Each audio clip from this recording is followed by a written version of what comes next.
All right, y'all. We're back for another episode of the Bigger Than Food podcast. Now, every time I get on here, I talk about how much fun that we're going to have and how excited I am for every guest that comes on. But this one right here. Now, and I read her bio, and her bio, she was a city manager, y'all. She's a city manager in New York. So that means that she ran money. So if you are a nonprofit, a startup, a social entrepreneur, someone who was trying to figure out how to get the bag. Now, and when she comes on, I'm going to tell you, we're going to talk about how we met, but an amazing person. Her name is Kim O'Neil. Now, what Kim doesn't realize that she has the same name as a cousin of mine that actually lives in Dallas. Same name, kinfolk on my grandfather's side of the family. So we might be kinfolk, but she don't know just yet. But she lives in the Dallas, Fort Worth area now. But I don't know where she's moving to because she is moving along, y'all. Welcome to the Bigger Than Food podcast. This is episode 10. Miss Kimberly O'Neil. She is the founder. Now, I'm going to go through your Should I go through your bio? I don't know why I'm asking you. I might do it anyway. Y'all, welcome Kimberly O'Neil. She is the founder, director of Cause Studio Live. And we're going to talk about it. But before she starts to talk, I'm going to read a little bit of her bio. Now, Miss Kim just had a birthday.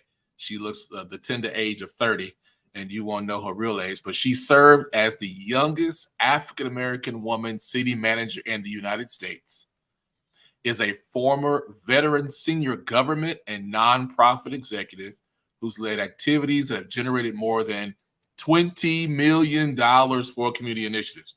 20 million. She is the founder and CEO of Giving Blueprint, a company that increases community engagement through social business. What else you got here? So she created Cause Studio, a nonprofit initiative that provides cost-friendly training and resources. Then the list goes on. She's been featured in the Plano magazine in 2018 as a girl boss. And she is Association of Women Business Owners, DFW chapter, entrepreneurship. She's done a lot of stuff. So I'm privileged and honored to have her here because she's done a lot of things. So welcome to the podcast, Miss Kimberly O'Neil. Thank you, Apollo. I'm glad you read that because you know me. I'm just here to serve and do work in the community and leverage the gifts that I have to elevate and amplify our communities. And if it comes with a title or an award that I can leverage to help, then that's what they're all for. I'll get better at that one day. Yeah, I know you like to be modest and humble and all that kind of good stuff. But look, we're going to talk about you today. Okay. We're going to have some great conversation. But I want to let people know. So the Bigger Food podcast, we bring people on where we talk about culinary influences, business trends, and et cetera. And we want to do this podcast to bring attention to amazing Black talent across the country. Yeah. Now, as we are engaged in this podcast today, many of you will probably think that I've known her for years. We just met in July, literally in July. So do you want to talk about how we met, or do you want me to bring that in and how we met? I mean, I'll just say what happened, and then you can fill in. What had happened was we were at a conference, and I was coming out of the Starbucks in the hotel, and I said, "Hey, you're one of my favorite people on Instagram." And I had been following Apollo and the OKC Black Eats page for a while, and I just love the content. I traveled the country on my own. Just searching Black history. I follow the United States Civil Rights Trail. And so anytime that I see something that talks about our community, I just gravitate towards it. And so I literally just walked up to him and said that. And I guess you can take it from there. Yeah. So here I am. I attended a conference by myself. I'm just walking around pretty green. There were 1,200 conference attendees, Black professionals, amazing talent in the room. So I felt a bit out of place, because it's been a while since I've been in a huge room where these people I see online or I've heard about. So I'm looking at this wall, and on the wall was the mastermind wall where it talked about, it showed like 6, 7, 8-figure earners, like millionaires, like young. And so you were like, hey, I know you. And I was like, oh my God, like, how do I know this person?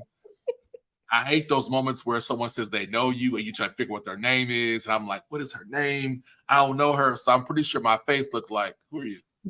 It did. Like, So it's like, who is this lady? Like, and I'm like, did she go to school at U of H in Houston? Like, I'm going, none of it, did none of it. But in just a few moments, a few seconds after that, you offered to help me. And at that time when we started talking, you didn't realize that you were answering a prayer. Mm. Because earlier that week, I was doing my morning devotion and I was like, God, you're going to have to bring me some people to help me do this work.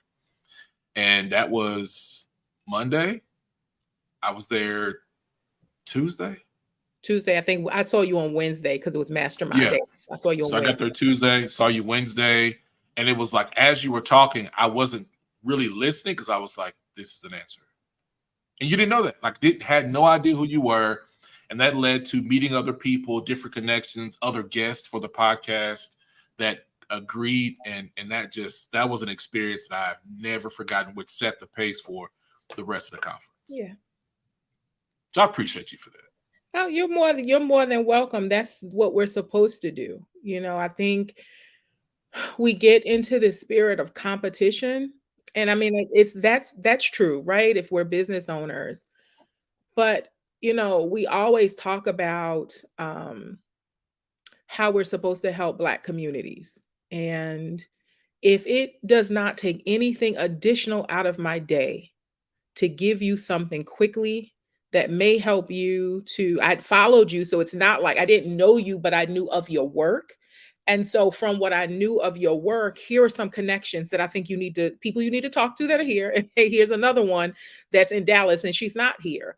That's nothing to do that. And I think sometimes we as business owners, and I don't want to discount anybody who says, even in general conversations that you offer, like, here's my services, here's what I do. But sometimes just the gift of time can open doors for someone and it really doesn't take away from you. And so I sit in that space that if I can help someone in that moment and it's just off my mind, because what would have stayed on my mind is, why didn't I give you that information? I should have done something. That actually would take more of my time than just saying, hey, here's some information. If you can use it, great. And if not, you don't have to, right? You get to decide that, but it didn't hurt me to do that. And I feel like sometimes we lose that art of communication. And when you and I have talked about this before on like IG Live, sometimes where we're in spaces of service, it is hard to accept. It is hard. And we don't have to you don't have to answer this part, but sometimes it's hard for us to even say what we need. That's Right. one of mine. I just never know what to say because you're so used to always doing things on your own or with this really intimate group of people. But that, to me, as my friend says, she often reminds me, you'll get God nods. And God nods when something is supposed to happen. And it's just, are you going to be in a space and to be openly and willingly ready to accept when that nod comes your way? And so, like, even for you, you're saying from a devotional perspective that it was an answered prayer. Like, I didn't expect to see you, right? Exactly. This person, like, it's not, it's somebody I know from Instagram, like from Instagram, but what are the chances? So many times that happened that weekend, but you were literally the first person. And I was like, wow, the guy from OKC Black Eats is here. Like, but I think I had my OKC Black East t-shirt on as well. But then I threw it back on you. Like, you asked me how you could help me, and I asked you. And it took you probably about a month, right? Because that's hard. Like, when you like you said, when you're in a place of service and you've done things, you know you're working in a bigger purpose, and you have something to give or share, it is hard to ask for help. But before we keep digging on down there, like I really we gotta go back to you being a New Yorker. I am.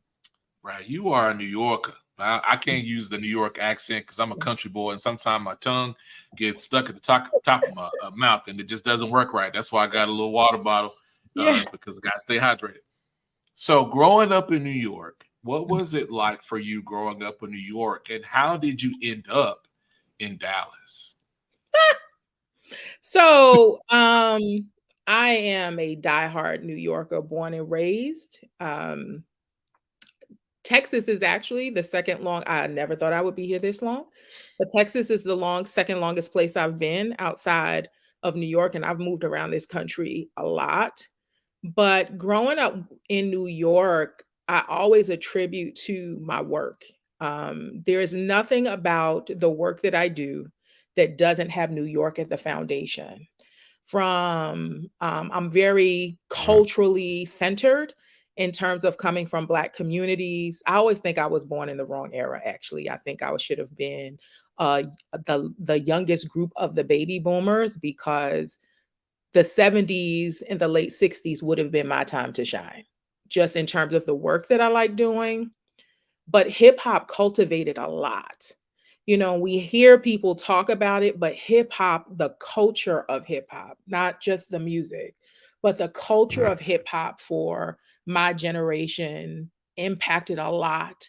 So, I have my family, I have my parents, I have the work and my professional experiences, but the way that I show up for community, the way that I'm so unapologetic, and I'm not afraid. I'm not, and it's not that I don't fear things, right? Because I think sometimes people think that things don't bother me or they don't get to me. They actually do. But I don't fear things because everybody is a human to me. And Okay, so, so hold on, I'm gonna jump in there yeah, because you say some prophetic things. So I got to slow some things down for people that are listening because it's easy to say. I get that sometimes when people are like, "You seem just so fearless." I'm like, no, it's mm-mm, not that there's not an absence of fear because I made a lot of I've learned a lot of things. I've had to try some daring things. So when you say fearless, because when I think about a New Yorker, I was watching this IG post, and this lady just screamed. She said you could tell who's from New York, who's not from New York. So she just bust out screaming, and these folks turned around. Those folks that turned around, they're not from New York. I don't know what they got to do. What I'm about to ask you, but how did you develop this ambition and drive that gave you this confidence that I'm going to pursue the hard thing, even in the presence of what could be perceived as fear? I think it's twofold. I think one is my parents. My dad is from the South, from small town in North Carolina, relocated after college with my mom after they got married. Literally, they got married. My mother graduated, he graduated the year before, and then they left for New York. And so he is the Southern New Yorker, and my mother is the New Yorker. And so I've listened to their stories. I listen to my dad a lot in terms of the things that he says about growing up. I've seen him respond to things. And I've seen my dad hurt, like really hurt behind things. And it makes me kind of think, I wonder what his lens really is as a Black male from the South, from almost rural-ish North Carolina, and what he saw. And so my dad really is very unapologetic in what comes out, and I got that. I've got a great balance of the two of them. But I also went to predominantly Black schools my entire K through 12 until I got to the ninth grade. And Okay. I knew that I was going to an HBCU. And I remember my mother saying to me, I want you to go to a more mixed school because I Okay. need you to have experiences about around the real world. I was like, all right, you know, but it was the first time in my life that I experienced racism. Wow. And it Okay. was, and I can tell you because it was a monumental day Mhm. for me, my classmates, my Black classmates, and my teacher. So He made this was your ninth grade year. This was probably 10th. This was between ninth 10th and grade. 10th Okay. grade. Okay. So it's high And school. this was high school, and it Okay. was an older white male. And he made a bunch of harsh racial comments about the communities we lived in. And Mm, he compared it to what the communities looked like years mm, ago. wow. Inappropriate and actually not even on task for the class. It just had nothing to do with it. And I Was felt he a teacher? he was. Yeah, he was my social Wow. Okay. studies teacher. Okay. And I felt the heat rising, and it had gotten here.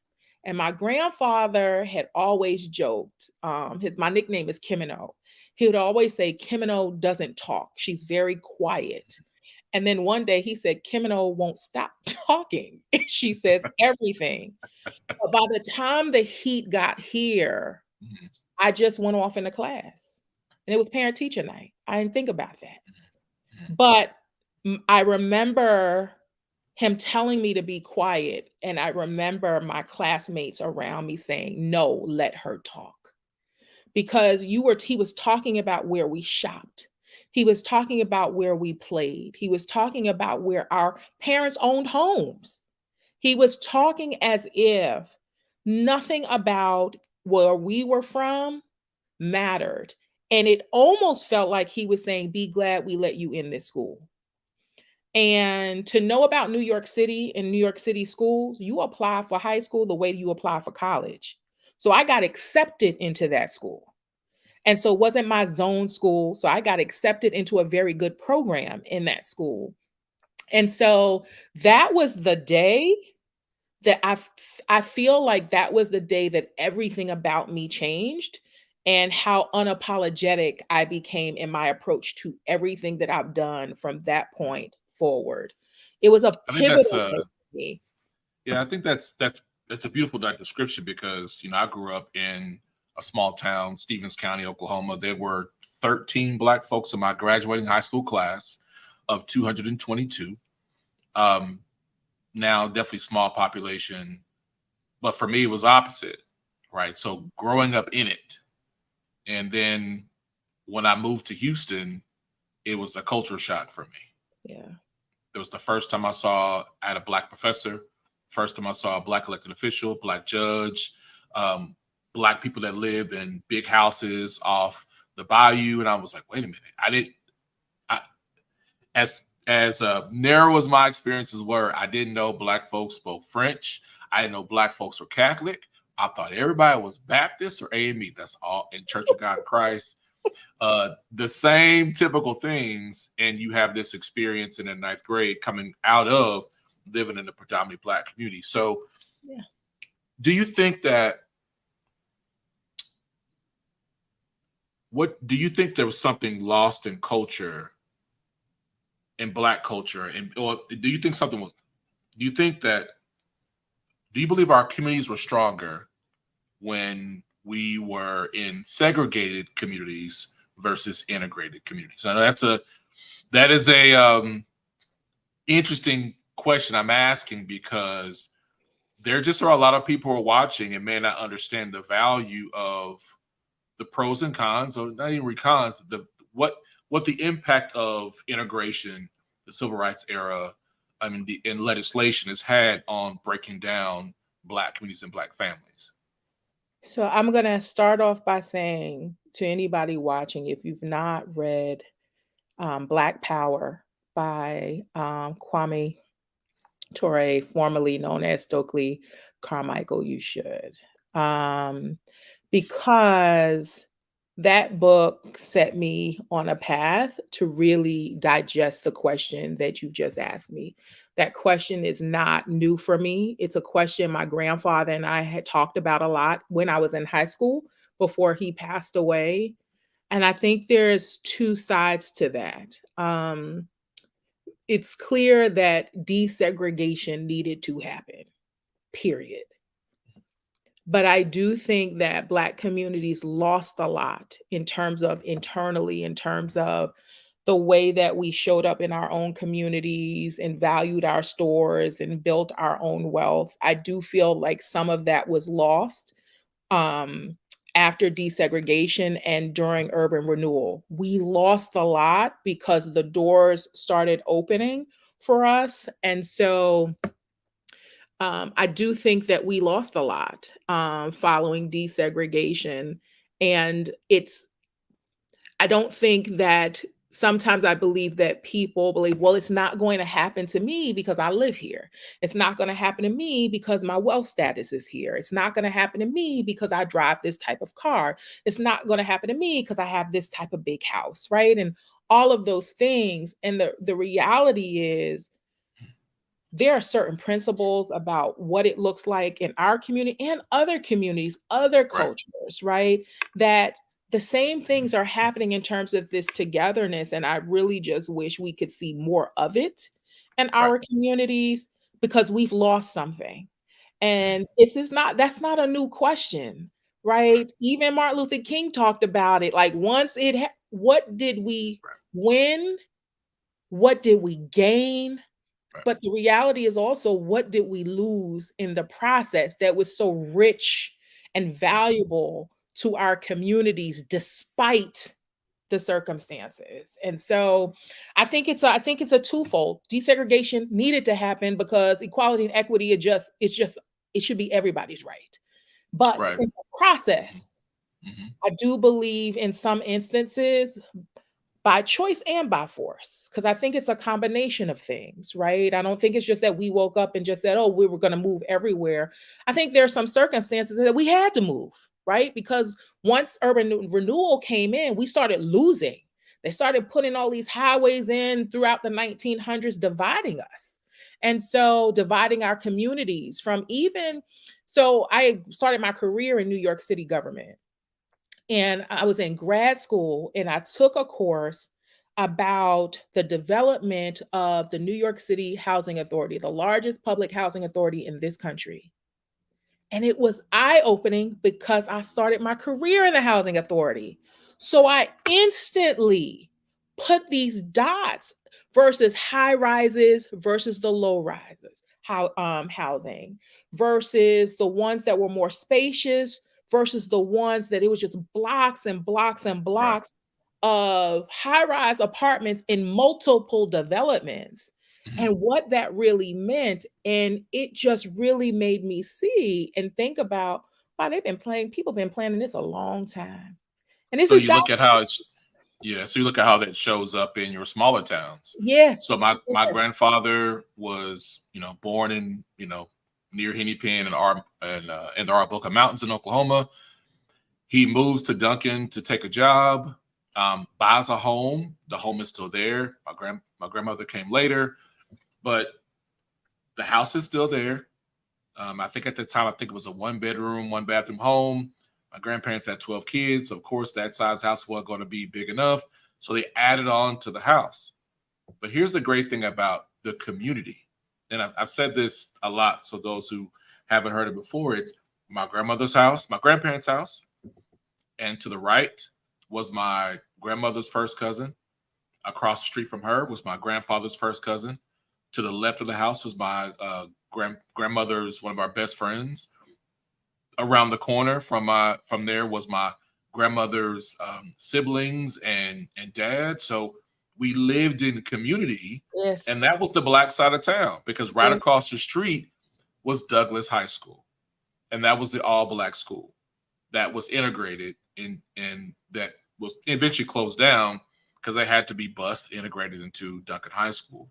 So when you talk about that's like in the South, I don't know if Oklahoma is really considered the South versus housing developments up north, yes, there's this deal breaking down the fabric, the communal tribalness of us as a people through housing, which does affect culture and yes. culture being in people. So I want to kind of shift this because Mhm. I feel my spirit going there a little bit. But I want to talk about like what did you see the influences or the change in food culture. So when you think about New York, right? You think about pizza. I've never been to New York, so I see pizzas and I guess hoagies and Italian food. There's all this different food culture in New York. You think about Harlem. I still don't understand the Bronx, Brooklyn, BK, all that stuff, right? But there's all this culture from being in a I guess it would be a segregated built city. How different when you moved to Dallas? How food culture wise, how different did it seem moving to Dallas from being a New York person? I grew up with, I was the one of few um, kids in my friend group that didn't have known Caribbean roots. Right. And so I grew up around my friends' parents cooking. So I could have Southern food at my home, my grandmother, to food from groups and cultures all around Black communities around this world. Right. And so when I moved before coming here, I was in the DC area. And so it wasn't that much of a culture shock, but coming here, I was like, this is not Jamaican food. This is this is this is not Chinese food. Look, It's it's hello, different. my homeboy that runs Dubs Grubs in Dallas. He's probably gonna watch this, see this, and so he does the food scene there. Mm. But not to cut you off, but when you start talking about that's not what it tastes like. So for me, went to Jamaica, and I was like, hey, I'm going to Montego Bay, gonna have some great some Jamaican beef patties and some curry food. And I was like, I ain't like it. I didn't. But when I've had from families or restaurants here that are either first generation or from the Caribbean, it tastes so much better. But I had to understand it's the access of flavors and seasonings in Absolutely. that region that just tastes different from here. And I think that's part of it, right? So restaurant culture was very different for me. Like Okay. I was emailing people like, "Can you give me that recipe to your Jamaican soup?"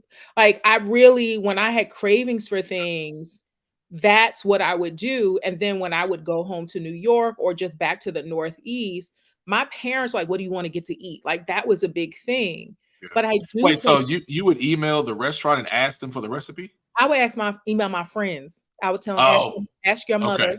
No, ask your mother. I need to know how to make this. I won't make it like her, Okay. but I have a craving for this. Okay. And so, and I want it, and I'm tired. Like for example, like cocoa bread for me from a Jamaican restaurant is standard in New York. Okay. And I came here and the restaurant said, we don't have that. I said, you don't have like what I'm supposed to have with my patty, right? I was just flabbergasted, and I've since found Yeah. like my staple places, but it took me a long time because I was in Fort Worth originally. And so I didn't know the Dallas side of the region. I didn't know the Oh, mid city. So I didn't know. But to just not be able to get up and go down the block and have choices, right? right. Because I can have a Chinese restaurant on one corner and one on the next block, but I might go to the first one because that's my spot. It's the So now same it's thing. about public transportation, Yeah. And right? it's So not you even, move to a vehicle dependent oh, state or okay. city to from a place that you didn't require a vehicle, you can get Mm-mm, a public transportation. mm-mm. So I got so many questions. So when you having the experience in both of those worlds and having access to different flavors and cultures and food, did it make it difficult for your adjustment in Dallas, knowing that I'm in a vehicle dependent city? I'm not sure where to find culture. Well, you're in Fort Worth. The Fort Worth is a whole nother. That's Cowtown.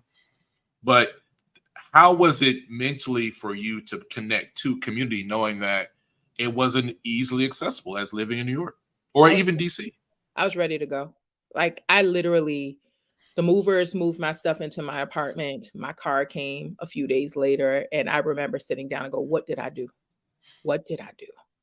Because it was drastically different. You could feel the difference. And I don't know, when I first moved here, like, I'm gonna make my space wherever I go, Mm, but it felt like I didn't belong.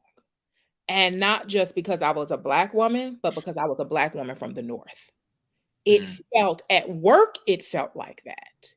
And so I just said, this is way too different for me. I don't know what they do here, but this is not how I operate. And I'm going to give you, I remember asking my boss, she and I started on the same day, both in leadership positions. I was her number two. But she was an internal promotion and I came from outside.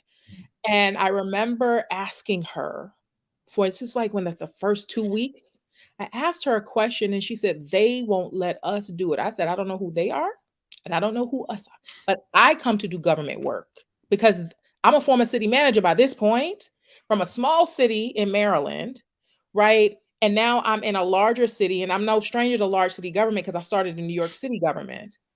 But I just said, "Is this how they operate here? Like, we asking for permission because I don't know how to do that." So that was the opening for me, right? mm, Now you're asking me about food, now add that on top of it. So culturally, it was a lot for me to adjust. And it's so funny when I go places now, um, to different areas outside of Texas, and I am looking for Mexican food, I will not eat Mexican food if I am not in Texas. Because for me, I'm like, "Well, what are y'all doing? This not right." Right? When I go back north, like, this not, I don't yeah, want that. Y'all, right. I'll wait till I go back home. But the culture for me has been a Yeah. shift. Everything about living here has been a shift. And then you end up finding community. I found community in the nonprofits that I work with. I found community in the entrepreneurial community. But then I just found this community of Black women that the majority of us are actually not from here. Interestingly enough, that Mhm. wasn't the design of our connection, but we aren't. Yeah. But it became a safe space for me to be able to talk about all of the things that I wasn't able to vocalize Mhm. with other people because they Mhm. just didn't get it. Yeah. And I find it interesting that when you start thinking about when you move to different places, even if you are from the region or from the space, on how important community is.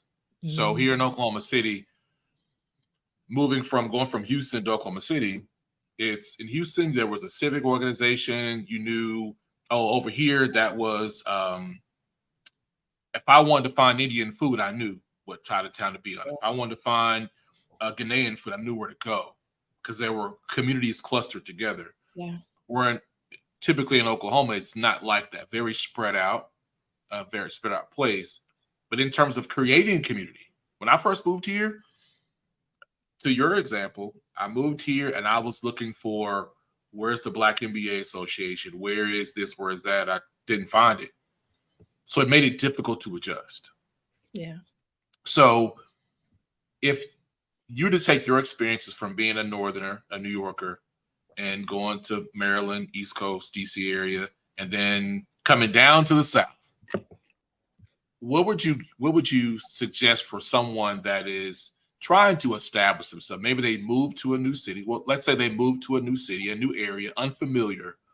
Where would you suggest they start?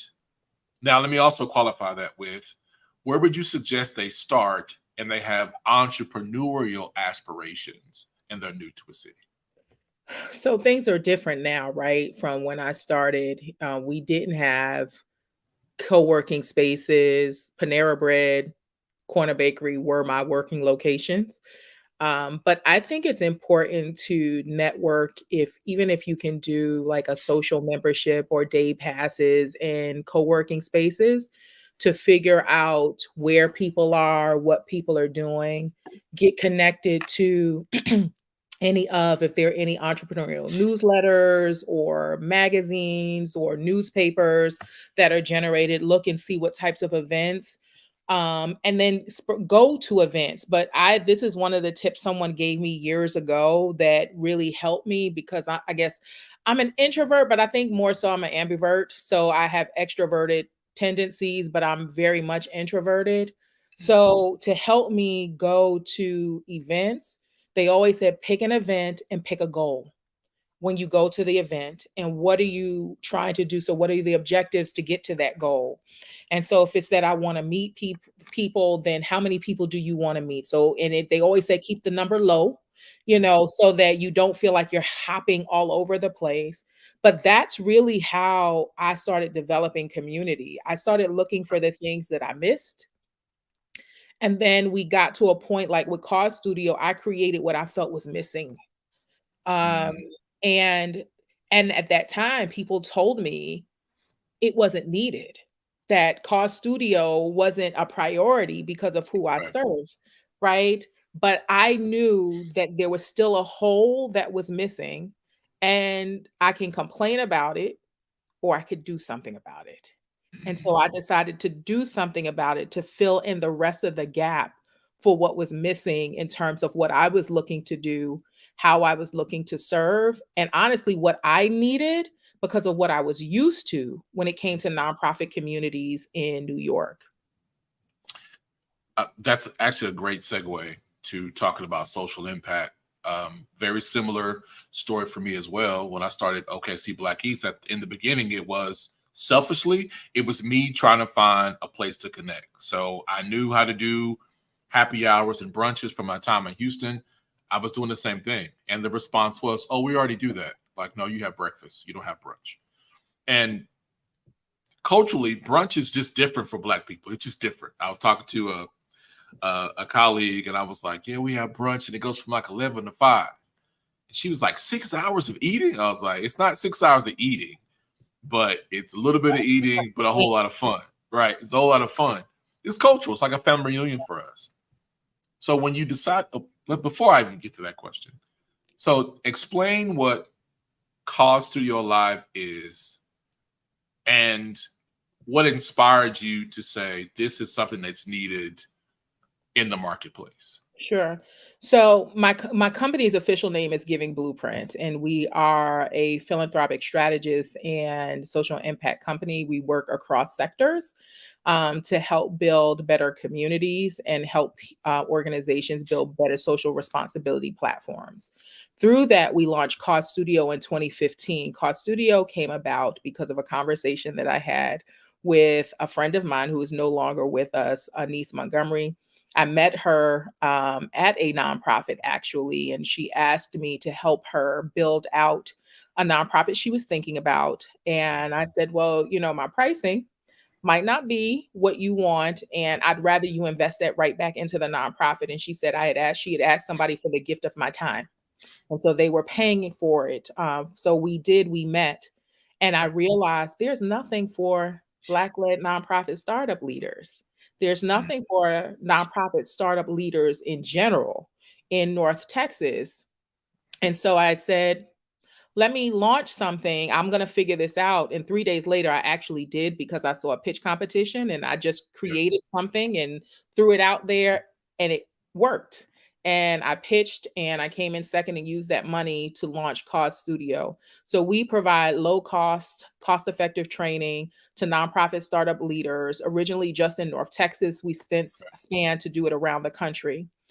Cause Studio Live is our first multi-day conference that we're having August 31st through September 2nd in Dallas, Texas. And our goal is to create a community of nonprofit startup leaders. So that could be founders, board members, staff members, key volunteers that are providing culturally responsive and respectful programs and services to people and communities.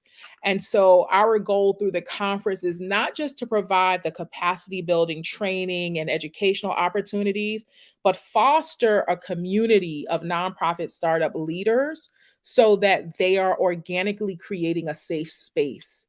I am trying to create what I miss, right? And it's not to replace the organic DNAs of what nonprofits are doing in the different areas around the country, but it's how do we add value to what already exists. So, nonprofit startup leaders who oftentimes have the better data with what's happening in their communities, because it's typically their own communities that they're serving, or it's based on a personal experience that they've had or observed, right, from a close friend or family member. But they're often the ones that are underfunded, under resourced, and unknown. And so we want to create a community where we're allowing them to organically figure out ways to collaborate or just commune with one another. But it also provides me an opportunity to collect that data to go back to funders and other people that I work with and bring attention to the work that they're doing. Since June of 2020, one of my business coaches actually made me calculate this. Since June of 2020, organically, simply because I am aware of what's happening in Black led and Latino led nonprofit startup organizations, we have been able to impact $2 million going into social impact organizations serving those communities simply based on my connections. So we're not talking about having Beautiful. people fill out grants initially. We're Mhm. saying I introduced them to someone. I said, here are 10 people I want you to know. Right. And then the grant application might come after, Yeah. right? And so before you get dig deeper in that, you talked about there was something that was missing in the time in North Texas Yep. for Black or Latino led nonprofit organizations. But what was the missing part? You know, because you go from, you know, you have the experiences in New York, you were a city manager, you worked with big government. So you see a lot in your experiences, but now you're in Texas, you're inspired. But what were the missing training components that Yeah. you felt specific to Black and Latino organizations were needed that led to starting Cause Studio Live? So with Cause Studio, what I noticed and have noticed over the past several years is that I can have two organizations that are founded by, one could be a white led organization, white founded organization, and one could be a Black or Latinx led organization. And I'll see money not go to the Black or Latinx organization, although all three groups, organizations are serving the same community. Mm. And the Black or the Latinx organizations are the ones that are serving within their own communities. And it always bothers me, how do we bring people to the table to provide a solution to what's happening in a community, yet nobody from the community is involved in the decisions? I don't care if it's a program participant, board members, and that bothers me, that that shouldn't be that way here or anywhere. And but I found that the issue was larger here and on the Dallas side more than anything for me. And I've sat in a lot of rooms with a lot of decision makers. So I've heard what's been said, and I'm usually the one that's defending and arguing. And Hold on. Hold on. We got to slow down on that part. Because in those rooms, when you're the only one, sometimes I do struggle if I want to say something. Because you is this for me? I'm gonna speak for myself, not for anybody else. That you get exhausted repeating the same thing in different spaces to get people to hear that something's being oversought, because you will like to be labeled as the difficult Black person, the always, difficult Black man, the difficult Black woman. So it becomes this stressful, confusing. You feel like it's a fight every time to get people to see simple compassion. The reason why I have a problem with the term ally I don't use is it. because it's you're asking somebody to teach you how to care. And why do I have the responsibility in this DEI world to teach you how to care? No one taught you how to care when your child or your sibling or someone was hungry. No one taught you how to care about that. No one taught you to care to open up a door. So why do I have to constantly go on spaces and be the one to teach people how to have compassion? And what's even more complex is when you're in these spaces and you're not the only one, but you're still part of the minority group, and the other person didn't say anything. That's usually the rooms that I'm in. I'm typically one of one and maybe one of four or five. But in that room where I'm one of four or five, I'm still the only one that, because I will speak up.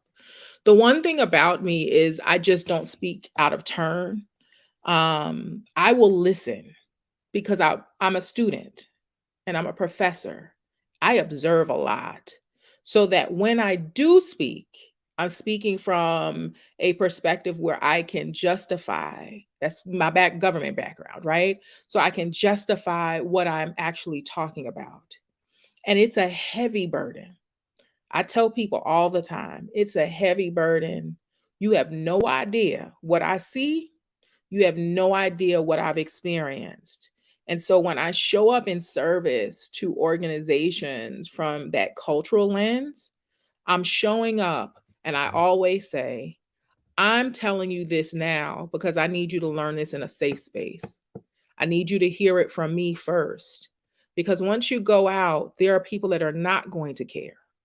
And so, if there's anything that we can do to help position you differently, not based on assimilation, because I don't believe in that either, but to help position because there are just things you could be doing better, right? I want to make sure that we've kind of put our arms around you to do that, and so that when you are out, you are better prepared for a no that's a real no because you just weren't ready versus a no because that's just what's expected. But I also need you to be prepared to say, if that no comes, then what? What's next? Is Right. the organization going to fall, or do we have some other opportunities that we are already looking at? And so that for me is the beauty of Cause Studio. When I started it, I went to large organizations and said, I don't want to do this for any more than 3 years. Yeah. If I build this, because we built it as a nonprofit initiative initially, if I build this in 3 years and it's still needed, can I give it to you? Because I felt like a larger brand, if we could get it where it needed to be, and it was still needed in 3 years, Yeah. and I gave it to a larger brand, that means more funding could potentially come in to continue to elevate it. Well, they all told me it wasn't needed, wasn't their priority, wasn't their target audience. Within 6 months, they were competing with me, Yeah. right? And So what's interesting so, about that is it's when we create something, then here comes the competition. So I'm gonna bring this close to the home. yep, Started OKC Black Eats in 2017 officially. COVID comes 2020, 2021. No one's talking about the funding needed for Black-owned restaurants and chefs and food trucks. Then all of a sudden, now all of a sudden, there's a Black restaurant listing by non-Black-owned organizations yeah, that have more resources and connections, so they're getting all this attention. And I was really upset about that. And yep. I still side out people who do it now because those trends, it's faded away, it's gone. So when you were looking at the impact of Cause Studio Live and those bigger brands started to create something for themselves, um, what fire was lit that challenged you, that made you say, they see the value, but I, like in the same way you would tell them, I need to work harder in an area to increase the impact of Cause Studio Live. When I first started and I saw the competition, what I didn't see were Black, brown faces being invited to the opportunities. And I got the opportunity to serve on one of the organization's committees. And I've been on several committees, right? But to be able to evaluate, and then I would listen to people laugh at the ideas of Black folk, where they would say that something for the Latinx community wasn't needed. How do you know, right? When's the last time you went to that community? Like actually stepped foot in the community? When's the last time that you actually did research? And it was then that I realized what I'm doing can't go away. It even when I'm tired, it can't go away because it serves, and that's when we actually started shifting to serving Black led organizations, not exclusively, because if anybody shows up at the door, and they want to be a part of the training that we're providing, we just provide it from this particular lens: economic mobility, social justice, and racial equity, right? All of our work is centered around organizations that prioritize that. And so I've had things happen to me in rooms, and I said, now, if this is happening to me and I'm at the decision maker table, then what's happening if I'm not in the room? And I had to let go of that responsibility of thinking that I had to stay in the room to protect our community, because that's a burden that was becoming too heavy for me to bear. Oh wait, look here. I feel like you probably got some pastor or some church in you, because it's like a double dutch. I got to get in there. I got to get in there because you speaking something for me personally. I had to let go of that. Yeah. And I had to let go of that because in my head, if I felt like, and I believe that I'm the one of few that are consistently doing this work to advocate for Black-owned businesses every day. Yeah. And then feeling like I had to be the one to show up at all the meetings and give all the information about the complete comprehensive perspective of all Black-owned businesses. And it was almost killing me. Yeah. Literally. But when I let it go, for me to let that obligation go, I felt more free because there was more attention needed in areas, whether it's my business, personal development, my health. Because if I'm dead, I can't do the work. Yeah. But it was also freeing because it also gave the opportunity for somebody else to do the work in another space. And if they did it, great. But if they didn't, that's fine. Because if I'm distracted by that, if I'm holding on to that obligation, it's keeping me from giving time to the people who want my time, who need my time, versus the time-consuming, unproductive activities. It is the moment that, because I'm very outspoken, like when stuff is happening, you're going to know, right? Don't call our children at risk anywhere around me. I don't care what you look like, because our children are not at risk for anything. They are not at-risk children. They may be at risk for something because of something, but children are not at-risk children. And I will correct people all the time. But when I started recognizing that it didn't matter, Kim, it doesn't matter what you're saying, because isn't that a learning opportunity for them? Not if they're the founders. No, if they're the founders and they're calling our babies at risk. I sat in a room one day, and an organization, I had done my research on an organization that was in front of us. And they started their speech to our committee by saying LeBron James is not a role model for Black children. You heard me.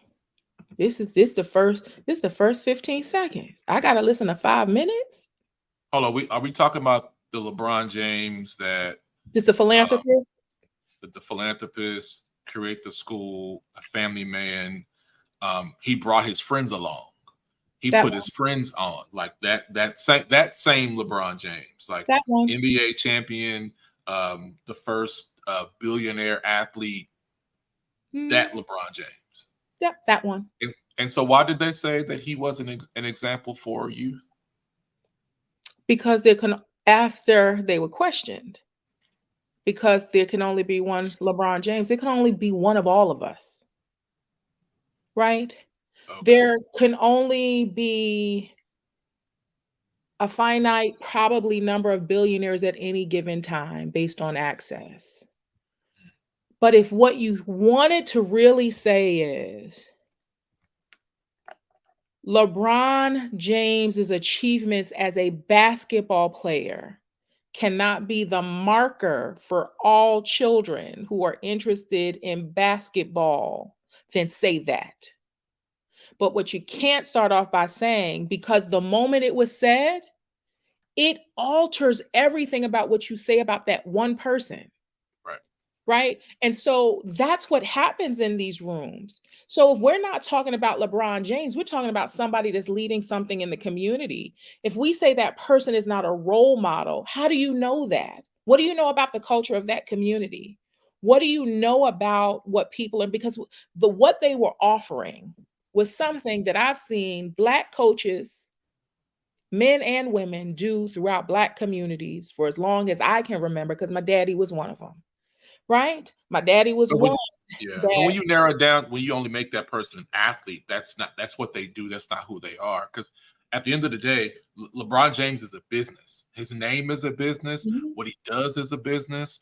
So even with we talk about like whether it's a restaurant or a food truck or an entrepreneur, no, you are a business. You are a And so business. when people try to limit you down to, oh, you're just a restaurant. No, you're a business owner. You own a business. You hire people. You are a business owner and should be treated that way. And you have to really command people to give you the respect. And I go back to when we talk about when we're in those spaces where we're the only ones, where we are limited representation. And now the conversation of DEI and inclusion, yada, yada, comes into play. Where do you draw your strength from to speak and say, no, this is fact. This is eloquent. This is the real information about this topic. And I'll connect it back to your experiences. So you go back to, for you, growing up in New York, you have this, and I said this before we went on live, right? You growing up in New York in an all Black community, you go to basically an integrated mixed community high school, you have that experience, and then you become the youngest African American woman city manager of the United States, and then you moving around, and then you see these experiences. And now, did you think that your life experiences would culminate for you doing what you're doing right now? No. I actually used to pray to God why he gave me so much. I used to pray and ask for something different because I never understood why he gave me so much, and that it felt like a burden. It's felt like a burden since my 20s. This is not, I was a city manager before I was 35. And so that's a job that was my dream job. I thought I'd get that 55, 60 on my way out of a government career, right? That's how I Now was. tell people what a city manager is. I don't know if people truly understand the role of a city manager in city government, because that is a huge responsibility. Yep. A city manager, when you don't have a strong mayor city. So when we think about the state of Texas and how large the state of Texas is, we only have two cities that have strong mayors, El Paso and Houston. They run the city. They are H-Town, the baby. CEO of the city. Yeah. The majority of cities throughout this country are run by city managers. City managers are the CEOs. They are the decision makers. Typically in those cities, your political officials, your mayor and your city council members are part-time officials, sometimes have full-time jobs. If they need to work, can work because they're working in a part-time capacity. Some cities, they're more ceremonial. And so where I was, I had more power than the mayor on a day-to-day basis. That the mayor and council would make legislative decisions. But when it came to day-to-day decisions, the majority of them were my responsibility.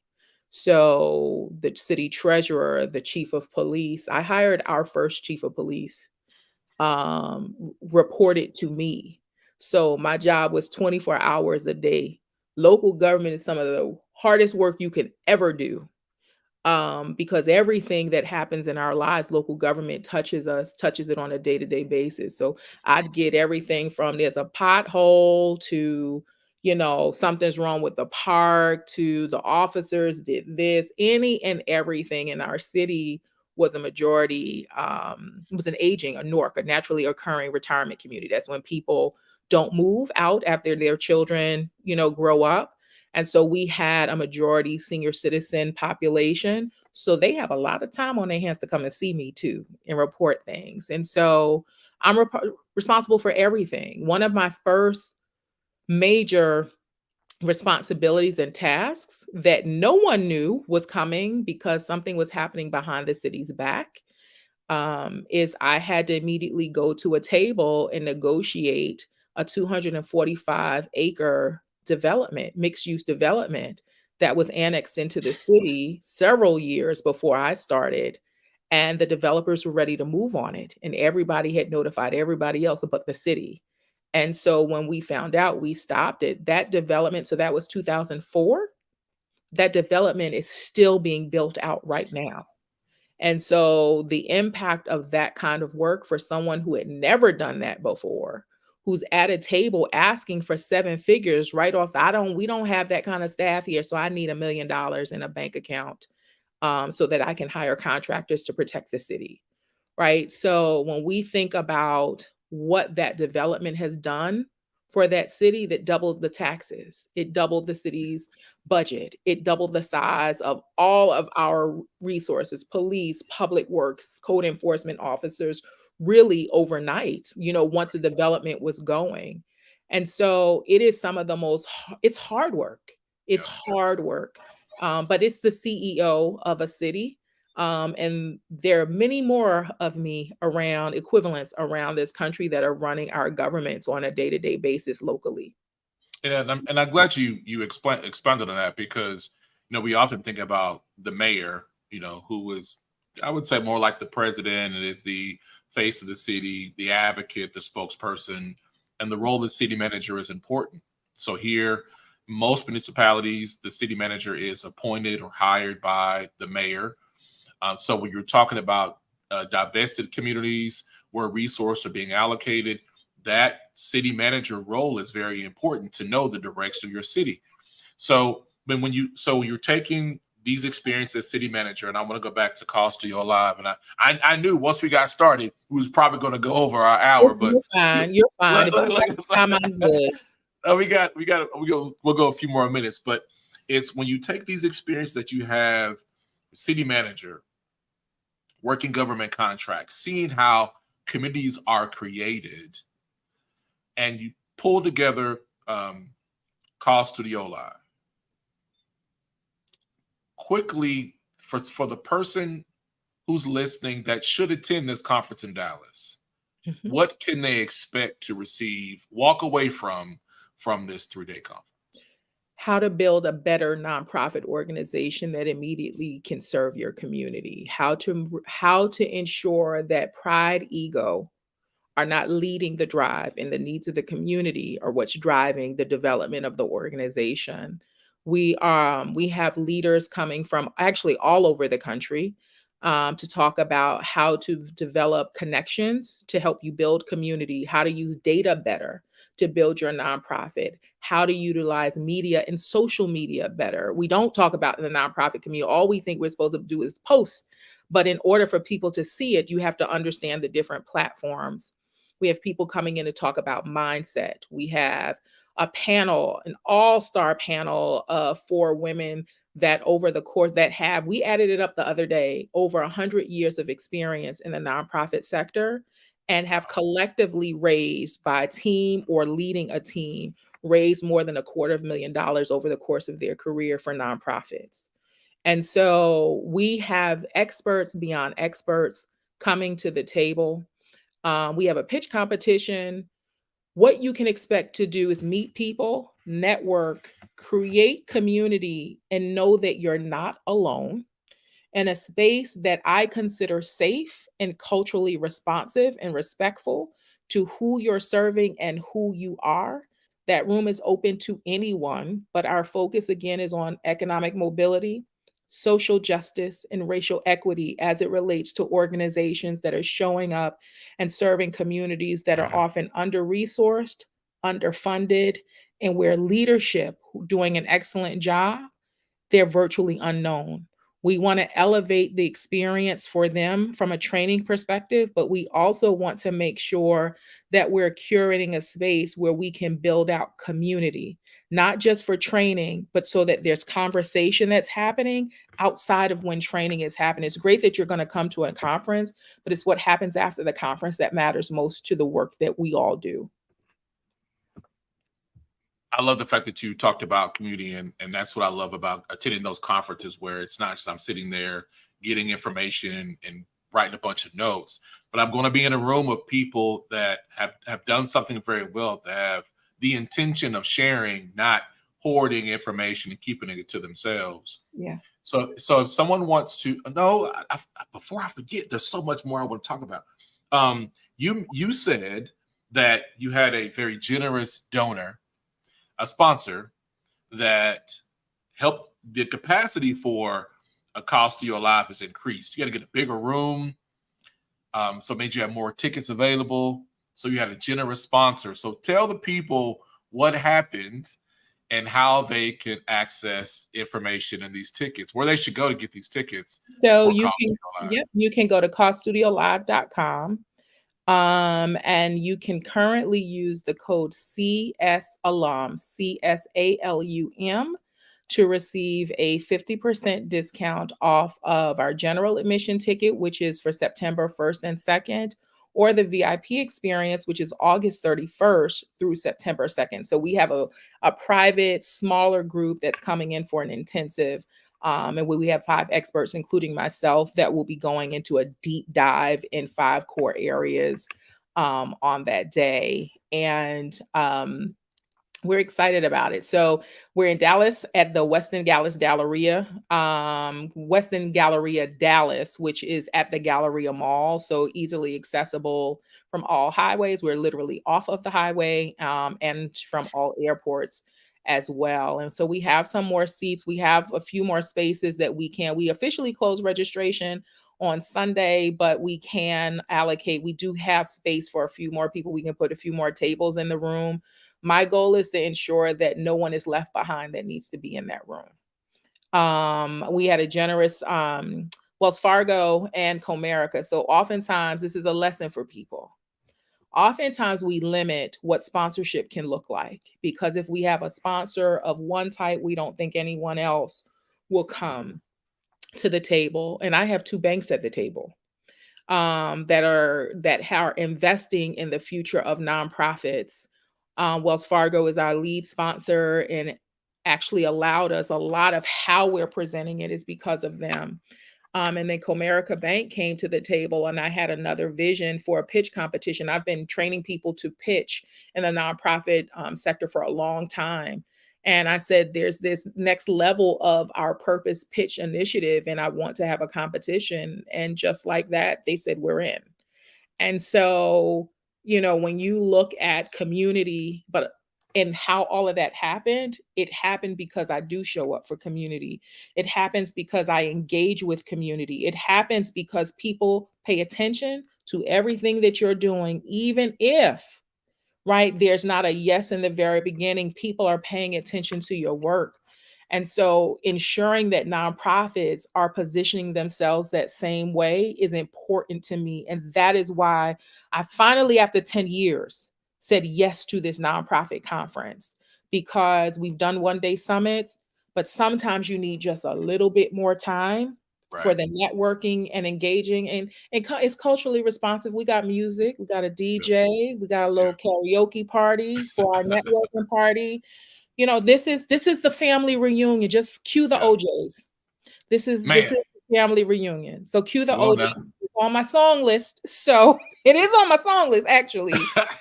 You make me happy.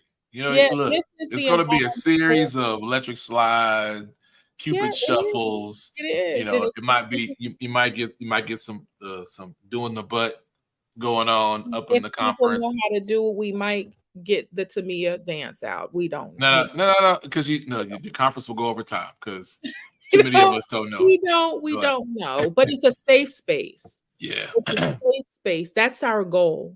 And everyone that's been picked as a speaker, a panelist, a judge, are people that I have personally worked with in some capacity, that I know have a heart for service in business in a way, and that's including our sponsors and who's showing up. We all are there. It's not for us. We're doing this for everyone that's going to show up and as an attendee. And so I'm really excited about it. So thank you for letting me share about it. No problem. And I think what the work that you're doing is purposeful. At TSP, Lamar talks about this all the time. It's taking your purpose and leading it to it becoming profitable and impactful. But we agree on using the term, what's the return on impact? Right. The work that you do, and it's different when it's purposeful work. When it's purpose-filled, driven by a greater cause work, the impact that you're going to make is going to go far beyond just a trend or short-lived life. Yeah. And what you're doing for nonprofit leaders. So Cause Studio Live is not just for nonprofit startups. It's for social impact leaders, entrepreneurs, small business owners, career professionals, funders. It's for everyone. And you've created this space in Dallas. So from Oklahoma City, it's just a 3-hour drive away, packed with a lot of information. Y'all, please use the code and visit causestudiolive.com and follow Miss Kimberly O'Neil. Like, she has a wealth of information. And you're also speaking at TSP Game Plan in January, right? Did that come out? I don't even know. Wait a minute. I think I did see Lamar put like no, you did. It's in there. You know what? It is in there. I don't know if the poster's out, but it is. Because I was like, did I tell you that? No, but it is out. It was in one of the emails. So yes, it is in one of the email that was sent out. It wasn't an email. You're right. I don't know if my picture was yet, but it was. So Kim is definitely a heavy hitter when you're talking about the nonprofit world. Someone who is passionate, who is a giver, who is willing to advocate. So I'm very grateful that you took some time to share your experience as a I wouldn't say nonprofit leader is the one. I'm going to use the term as a conscious disruptor in the space of providing access for Black and Brown communities across the country. So I'm grateful for this conversation. There were so many more questions that I had, but I knew that I had to just kind of narrow it down. But we're going to keep talking, and we'll definitely talk offline about me getting a chance to participate in the conference next week, because I definitely want to be there to learn more for our conference, the Bigger Than Food Foundation. So thank y'all for tuning in on this, the 10th episode of the Bigger Than Food podcast. My name is Apollo Woods, as you know, see me on the screen there. And make sure that you share this episode. You can share it on social media, also on YouTube. Subscribe to our YouTube channel, and make sure you visit causestudiolive.com to get more information about the conference and to register. Take advantage of these resources. So we will definitely see you all next week for another amazing interview on the Bigger Than Food podcast.